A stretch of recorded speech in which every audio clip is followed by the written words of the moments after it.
मैं doctor Saurabh Saxena, certified cosmetic and plastic surgeon हूँ। आज मैं आपके साथ एक जो घाव बन जाते हैं शरीर पे उसके बारे में बात करूँगा।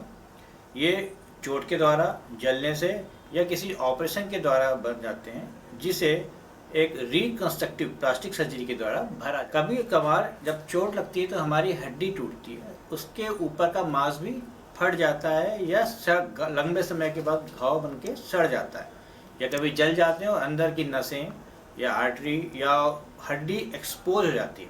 कभी कभी ऐसा होता है कि कोई बड़ी सर्जरी होती है जिसमें हमको कैंसर होता है या काटना पड़ता है, उसमें भी हमें कवरेज की जरूरत पड़ती है। वहाँ पे हमारे रिकंस्ट्रक्टिव प्लास्टिक सर्जरी का उपयोग होता है।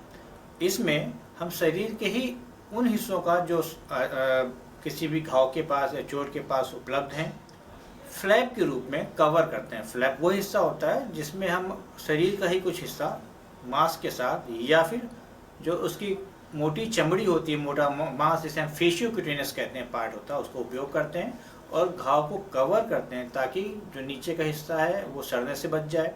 अगर कोई लंबे समय तक घाव खुला हुआ तो जल्दी भर जाए, और साथ में अगर कैंसर के तरह कोई बड़ा हिस्सा हटा दिया गया है तो उसे भी कवर कर सके ताकि वो एक नॉर्मल स्किन की तरह बन जाए।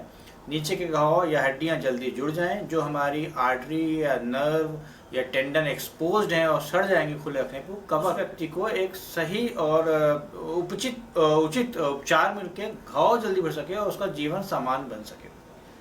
कई बार डायबिटिक फुट जो बहुत कॉमन है हिंदुस्तान में, डायबिटिक, उसमें भी इस तरह के घाव बन जाते हैं और उसमें भी हमें प्लास्टिक सर्जरी करनी पड़ती है।